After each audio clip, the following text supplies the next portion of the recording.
Hello बच्चों and welcome to today's special explainer class. आज हम हिस्ट्री की एक बहुत ही एक्साइटिंग जर्नी पर चलेंगे। Get ready because we are jumping right into a massive historical roller coaster ride covering the political, economic and cultural shifts in India from the 11th to the 17th centuries. ये एक ऐसा time था जब India का map, the local culture और पूरी society completely transform हो रही थी।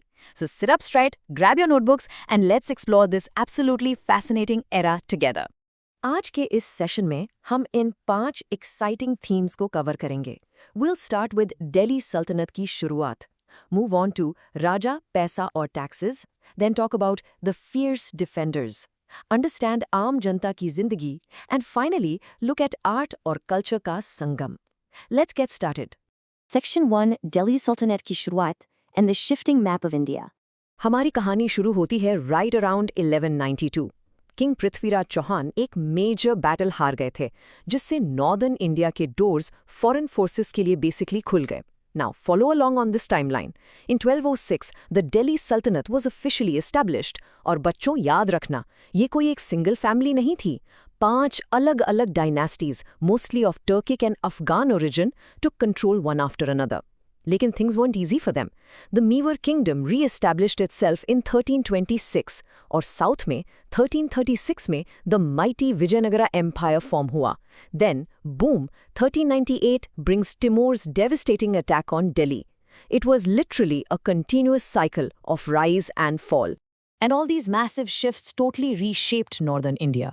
Just take a look at the sheer scale of the Qutub Minar complex from above. In military campaigns और टेरिटोरियल एक्सपेंशंस ने छोटे किंगडम्स को हटाकर एक मैसिव एम्पायर खड़ा कर दिया। Delhi went from being a relatively small city to this absolute political epicenter. The whole game had changed. Moving on to Section 2 Raja, Paisa or taxes. Let's talk about power and wealth. अब आप खुद सोचिए, इतने बड़े palaces बनाना और हजारों soldiers की army maintain करना, इसमें तो बहुत पैसा लगता है, राइट? ये पैसा आता कहाँ से था? वेल, टैक्सेस से। एक मेजर टैक्स था जिसे जिजिया कहते थे। Basically it was a tax imposed on non Muslim subjects. In return they were granted protection and were exempt from military service. असल में depending on who was ruling, ये आम लोगों पर एक बहुत हैवी इकोनॉमिक बर्डन था। And historically speaking, to escape this heavy tax, many commoners actually chose to convert to Islam. It was just the harsh reality of the economics of that time. यहाँ आपके लिए एक नया historical term है, आइकोनोक्लाज्म। इसका simple मतलब है मूर्तियों या वर्शिप के आइकन्स को रिजेक्ट करना या उन्हें डिस्ट्रॉय करना। जब भी इन्वेडिंग आर्मीज नई टेरिटरीज को जीती थी, they often destroyed the existing temples and religious structures. ये पावर दिखाने का एक तरीका था और उस दौर के कॉन्क्वेस्ट्स की एक ब्रूटल ट्रूथ थी। To put that into perspective, notice the intricate pillars in the Quwwat-ul-Islam Mosque, located right there in the Qutub Minar complex. The name itself means the might of Islam. अगर आप उन pillars के designs को ध्यान से देखेंगे, you'll see indigenous carvings. Historical inscriptions explicitly state that materials from 27 destroyed Hindu and Jain temples were used to build this mosque. So it stands as a very clear physical example of the iconoclasm we were just talking about. Now let's jump to Section 3, the fierce defenders, because the locals definitely stood strong. बच्चों, foreign empires ने India को इतनी आसानी से conquer नहीं किया। उन्हें fears local resistance का सामना करना पड़ा। Let's travel down to southern India. Check out this amazing emblem from the Hoysala dynasty. Local folklore कहता है कि ये young man Sala is literally fighting a lion to save his गुरु।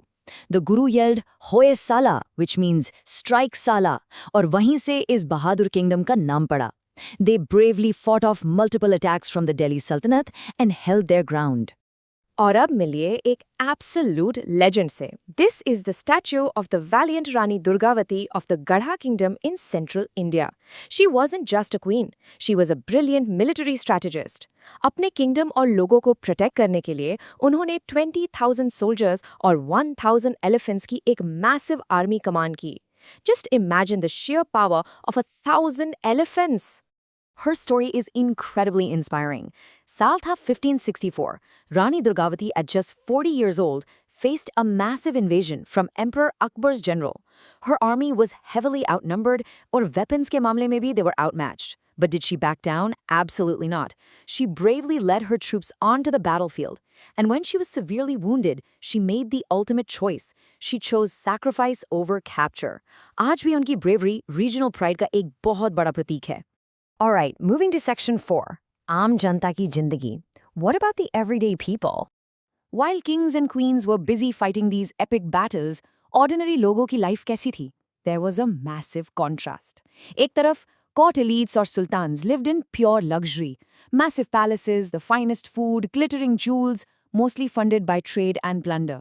दूसरी तरफ peasants की life बहुत harsh थी.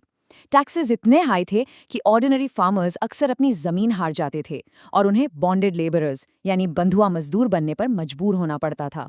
पर देखो, इंडियन सोसाइटी बहुत resilient थी. Despite the chaos, the economy didn't just collapse. लोगों ने सर्वाइवल स्ट्रैटेजीज निकालने, हमारे हार्ड वर्किंग आर्टिसंस ने इंडस्ट्रीज को जिंदा रखा. टेम्पल्स सिर्फ पूजा के लिए नहीं बचे, they acted as massive economic hubs. नए रोड्स और ब्रिजेस बनाए गए जिसने ट्रेड को बूस्ट किया. और मुगल्स ने एक यूनिफाइड करेंसी सिस्टम भी इंट्रोड्यूस किया, जैसे सिल्वर का रुपया और कॉपर का दाम. इन्हीं रीजंस की वजह से India remain one of the wealthiest regions in the entire world. Finally, section 5. Art or culture ka sangam, the beautiful legacy left behind. जब अलग अलग कल्चर्स आपस में टकराते हैं तो सिर्फ वॉर नहीं होती, एक बिल्कुल नया ब्यूटीफुल कल्चर भी बनता है. देखिए कैसे इंडिजिनस इंडियन एलिमेंट्स और फॉरेन स्टाइल्स एक साथ ब्लेंड हुए. The towering structure of the Qutub Minar combined with intricately carved stone pillars is a perfect example. इस incredible cultural mixing की वजह से ही हमें आगे चलकर architectural marvels मिले, जैसे रेड फोर्ट और of course the magnificent Taj Mahal. और सिर्फ बड़ी बिल्डिंग्स ही नहीं बन रही थी. The details in the miniature paintings from this era are just mind-blowing. Notice the archer and the vibrant colors. इस टाइम पीरियड में क्लासिकल म्यूजिक, ब्यूटीफुल कैलीग्राफी और पेंटिंग्स immensely flourish हुई.